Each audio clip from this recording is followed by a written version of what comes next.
بسم اللہ الرحمن الرحیم الحمدللہ رب العالمین والصلاة والسلام علی سید المرسلین۔ عزیز طلباء و طالبات، علوم الحدیث کے اس لیکچر میں ہم نبوی دور میں تدوین حدیث کے حوالے سے گفتگو کریں گے۔ لفظ تدوین کو سمجھیے، یعنی حدیث پاک کا مدون کرنا، اسے کمپائل کرنا، اسے صحابہ کرام کا اپنے پاس لکھنا، محفوظ کرنا، یہ سارا عمل تدوین حدیث کہلاتا ہے۔ بعض مستشرقین اور دیگر طبقات حدیث پاک کے حوالے سے یہ اعتراضات کرتے رہے ہیں کہ حدیث پاک کو حضور نبی کریم علیہ الصلوۃ والسلام کے زمانہ مبارک میں نہیں لکھا گیا، بلکہ خلفائے راشدین کے زمانہ میں بھی نہیں لکھا گیا، اور بعض ازاں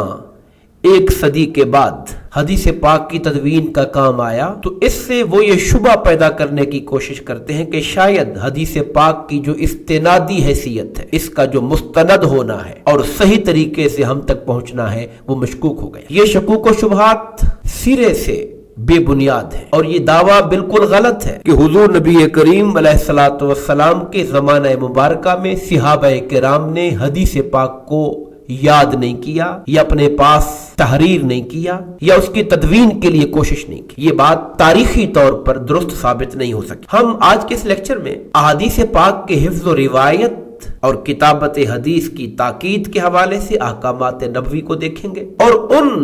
احادیث و روایات کا بھی ذکر کریں گے جس میں حضور نبی کریم علیہ الصلوۃ والسلام نے خود سے لکھنے کا حکم دیا، مختلف خطوط تحریری طور پہ روانہ فرمائے، باہر کے علاقوں سے، ممالک سے آنے والے جو وفود تھے ان کے لیے تحریری طور پر ہدایات کی شکل میں صحائف دیے، مختلف اقوام سے معاہدے کیے، انہیں تحریری شکل میں لایا گیا، کسی کو کوئی پراپرٹی الاٹ کی گئی، کوئی جاگیر دی گئی تو اس کے ملکیت نامے کو تحریری شکل میں دیا گیا، کسی نے امان مانگی تو اسے امان نامے دیے گئے، اور خرید و فروخت کے معاملے ہوئے تو ان کی بھی تحریر کی گئی۔ یہ ساری باتیں اس امر کو ثابت کرنے کے لیے ہیں کہ قرآن مجید کے علاوہ احکامات نبوی اور فرمودات مصطفیٰ صلی اللہ علیہ وسلم کو بھی موقع بموقع لکھا جا رہا تھا، اور بعض صحابہ کرام نے اس کو مدون کرنے کا اور اپنے پاس لکھنے کا باقاعدہ اہتمام کر رکھا تھا۔ تدوین حدیث سے جیسا کہ ہماری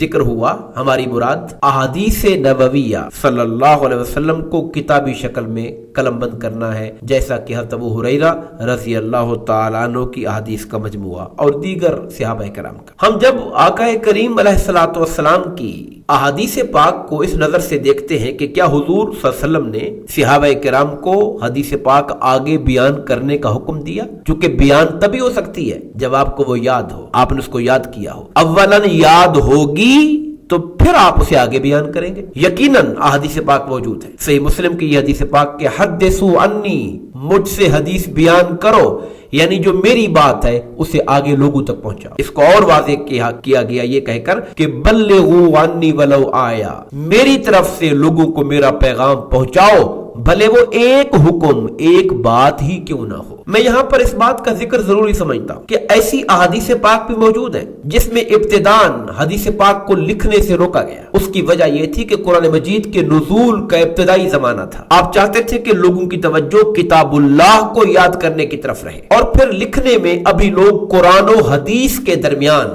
جو ایک فرق ہے، اس بات کا خدشہ موجود تھا کہ اس کو پورے طریقے سے ملحوظ نہ رکھا جا سکے، کہیں قرآن و حدیث کو مکس اپ نہ کر دیا جائے۔ لوگ اسلوب حدیث کو اور اسلوب قرآن کو جب پراپر طریقے سے صحیح طور پہ سمجھنے لگے، اور صحابہ کرام قرآن مجید کو یاد کر چکے تھے، تو پھر آپ نے اس کے ساتھ ساتھ انہیں احادیث پاک کے بیان کرنے کی طرف اور احادیث پاک کو آگے پہنچانے کی طرف بھی متوجہ فرمایا، جیسا کہ ہم نے ان احادیث پاک کا ذکر کیا۔ حضرت عبداللہ بن مسعود رضی اللہ تعالیٰ عنہ سے روایت ہے کہ میں نے رسول اللہ صلی اللہ علیہ وسلم کو یہ فرماتے ہوئے سنا، نضر اللہ عمران سمع منا شیئا فبلغه كما سمعه فرب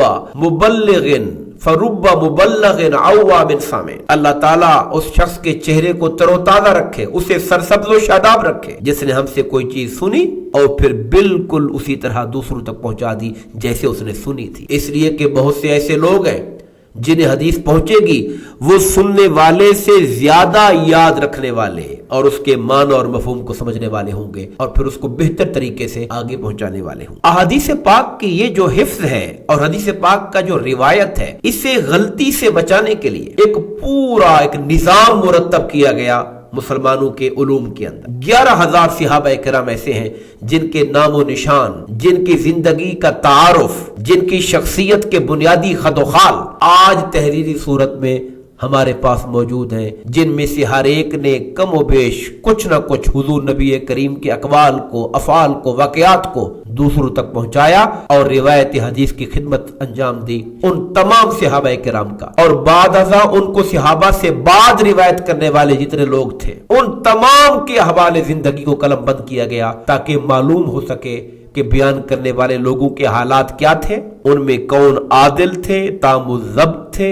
ان کی سند کے اتصال کا معاملہ کیا تھا، تاکہ تعین کیا جا سکے کہ ان سے ہونے والی روایت قابل قبول ہے یا کہ نہیں۔ ہمیں صحابہ کرام کا جو طرز عمل ہے اگر ہم اس کا مشاہدہ کریں، ہمیں اس سے معلوم ہوتا ہے کہ وہ حضور نبی کریم علیہ الصلوۃ والسلام کی باتوں کو نہ صرف یاد رکھتے تھے بلکہ ان کو لکھنے کا بھی اہتمام کرتے۔ حضرت عمر فاروق رضی اللہ تعالیٰ عنہ سے روایت ہے کہ میں اور میرا ایک انصاری ہمسایہ تھا، قبیلہ بنو امیہ بن زید میں ہم رہتے تھے، اور ہماری رہائش شہر مدینہ سے مشرق کی جانب تھوڑی دور تھی، اور چونکہ زندگی کی اور بھی مصروفیات ہوتی تھی تو ہم دونوں بعض اوقات رسول اللہ صلی اللہ علیہ وسلم کی خدمت میں باری باری حاضر ہوتا۔ اگر مجھے کہیں جانا ہوتا تو میں اپنے اس انصاری ہمسائے سے کہہ جاتا کہ بھی آپ ضرور شریک ہو، اور جو باتیں آپ حضور سے سنیں وہ مجھے شام کو بتائیے۔ اگر اس نے کہیں جانا ہوتا تھا تو میں پھر شام کو بارگاہ رسالت باب میں سے جو باتیں سنی ہوتی اس تک پہنچا دیا کرتا تھا، اور یوں ہم ایک دوسرے کو سرکار دو عالم کی باتیں سنایا کرتے تھے اور کنوے کیا کرتے۔ حضرت انس رضی اللہ تعالیٰ عنہ فرماتے ہیں کہ ہم جب نبی پاک سے احادیث سن کر آتے، سرکار کی باتیں سن کر آتے، تو آپس میں ہم صحابہ بیٹھ کر اسے مل کر دہراتے تھے تاکہ وہ ہمیں ازبر ہو جائے۔ حضرت ابو سعید خدری رضی اللہ تعالیٰ عنہ سے روایت ہے کہ ہم حضور صلی اللہ علیہ وسلم کے گرد بیٹھے ہوئے حدیث سنتے بھی تھے اور حدیث پاک کو لکھتے بھی تھے۔ بخاری شریف میں حضرت ابو ہریرہ رضی اللہ تعالیٰ عنہ فرماتے ہیں کہ حضور نبی کریم علیہ الصلوۃ والسلام کے صحابہ میں سے کوئی شخص ایسا نہ تھا جس کو مجھ سے زیادہ حدیثیں یاد ہو، چونکہ اللہ نے مجھے بہت حافظہ دیا تھا، میں ہر وقت حضور کے ساتھ رہتا تھا، اس لیے مجھ سے زیادہ حدیثیں یاد کرنے والا کوئی نہیں تھا سوائے عبداللہ بن عمر کے، انہیں مجھ سے زیادہ یاد تھی کیونکہ وہ لکھ لیتے تھے اور میں لکھتا نہیں تھا، میں صرف حافظے کے زور پر رہتا تھا اور وہ احادیث پاک کی کتابت بھی کرتے تھے، اس کو لکھا کرتے تھے، اس لیے انہیں مجھ سے زیادہ احادیث پاک کی اثر ہوا، اور عرض کی کہ یا رسول اللہ میں چاہتا ہوں کہ میں آپ کی احادیث روایت کروں، آگے بیان کروں، اور میرا ارادہ یہ ہے کہ میں دل کے ساتھ، حافظے کے ساتھ ساتھ ہاتھ سے لکھنے کی بھی مدد لوں، گویا کہ وہ اجازت طلب کر رہے ہیں اگر آپ پسند فرمائیں تو حضور نے فرمایا ان کان حدیثی ثم استعن بیدک ما قلبک، اگر میری حدیث کا معاملہ ہے تو اپنے دل کے ساتھ اپنے ہاتھ سے بھی مدد لو، یعنی اسے نوٹ کر لیا کر۔ اور یہ بھی روایت حدیث پاک کے اندر آتی ہے کہ یہ جب ہر حدیث پاک کو لکھا کرتے تھے تو انہیں کسی نے کہا کہ آپ حضور صلی اللہ علیہ وسلم کی ہر بات کو لکھ لیتے ہیں اور آپ نوع بشر میں سے ہیں، کسی وقت آپ پر خوشی کا کیفیت طاری ہوتی ہے، کبھی غم کی، کبھی کیفیت جلال، آپ ہر بات لکھ لیتے ہو۔ انہوں نے نبی پاک سے جا کر اس بات کا ذکر کیا تو حضور نبی کریم علیہ الصلوۃ والسلام نے اپنی زبان مبارک کی طرف اشارہ کرتے ہوئے فرمایا کہ لکھو، اس منہ سے جو کچھ نکلتا ہے لکھو، اس لیے کہ اس منہ سے حق کے سوا کچھ بھی نہیں نکلتا ہے۔ تو آپ نے خود اس کی تعلیم اور تلقین کی اور صحابہ کرام نے لکھنے کے معاملے میں اہتمام فرمایا۔ عہد نبوی کے اندر عالم اسلام کے نامور مورخ ڈاکٹر حمید اللہ نے لکھا کہ حضور کے زمانہ میں کوئی 350 کے قریب ایسے خط تھے جو باقاعدہ لکھ کر مختلف امراء سلطنت بادشاہوں کو لکھے گئے تھے۔ تو احادیث نبوی کو، فرامین نبوی کو لکھنے کا رواج باقاعدہ موجود تھا۔ اسی طرح تبلیغی خطوط بھی لکھے گئے۔ صلح حدیبیہ کے بعد آپ نے دنیا کے 6 مشہور حکمرانوں کے نام، اسلام قبول کرنے کی دعوت کے باقاعدہ خط لکھے اور ان پر اپنی مہر بطور دستخط ثبت فرمائی۔ کیسر و کسرا کے نام خطوط کا ذکر صحیح بخاری میں موجود ہے، اور خط پر مہر لگانے کے لیے چاندی کی انگوٹھی تیار کرنے کا ذکر بھی پایا جاتا ہے۔ تو اس سے معلوم ہوا کہ قرآن مجید کے علاوہ حضور نبی کریم علیہ الصلوۃ والسلام کے فرامین کو بھی لکھنے کا کلچر عہد نبوی کے اندر ہی موجود تھا، یہ کوئی بعد کی پیداوار نہیں ہے۔ اسی طرح بعض نو مسلم لوگ اسلام قبول کرنے کے لیے آتے اور جب واپس جاتے تو اپنے لیے ہدایات کو لکھوا کے لے کے جاتے۔ حضرت وائل بن حجر رضی اللہ تعالیٰ عنہ نے جب اپنے وطن لوٹنے کے ارادے پر حضور سے عرض کیا رسول اللہ میری قوم پر میری سیادت کا فرمان لکھوا دیجئے، تو حضور نے حضرت امیر معاویہ رضی اللہ تعالیٰ عنہ کو ایسے فرمان لکھنے کا حکم عطا فرمایا۔ اسی طرح مختلف قوموں کے ساتھ، عرب کے مختلف قبائل کے ساتھ ہجرت کے فوراً بعد جو معاہدات کا سلسلہ شروع ہوا تھا ان کو بھی تحریری شکل میں لکھا جاتا تھا۔ ڈاکٹر حمید اللہ صاحب نے الوثائق السیاسیہ کے نام سے اس کے اندر بہت سے معاہدات کو جمع فرمایا ہے جو کہ حضور نبی کریم علیہ الصلوۃ والسلام کی طرف سے جاری فرمائے گئے تھے۔ اسی طرح حضور نبی کریم نے بہت سے لوگوں کو جاگیریں عطا فرمائی، ان کے ملکیت نامے ان کو تحریر کروا کے دیے گئے، جیسا کہ حضرت زبیر بن العوام کو حضور نبی کریم علیہ الصلوۃ والسلام نے سوارق کا پورا بلائی حصہ دیا تو اس میں تحریر کر کے ان کو دیا اور کہا کہ ان کے مقابلے میں کوئی اپنا حق نہ جتائے۔ اسی طرح بہت سے افراد کو، خاندانوں کو امان نامے لکھ کر عطا فرمائے، ان کا ذکر طبقات ابن سعد تاریخ کی کتاب کے اندر ملتا ہے، اور اسی طرح البدایہ والنہایہ کے اندر بھی ہے کہ حضور نبی کریم علیہ الصلوۃ والسلام نے حضرت ابوبکر صدیق کے آزاد کردہ غلام عامر بن فہیرہ سے چمڑے کے ٹکڑے پر امان نامہ لکھوا کر سراقہ بن مالک کو دیا تھا، جس کا ذکر بخاری شریف کے اندر موجود ہے۔ تو اس سے معلوم یہ ہوا یہ معاملہ تو ہجرت سے بھی پہلے کا ہے۔ تو تحریری معاملات حضور نبی کریم کے زمانے میں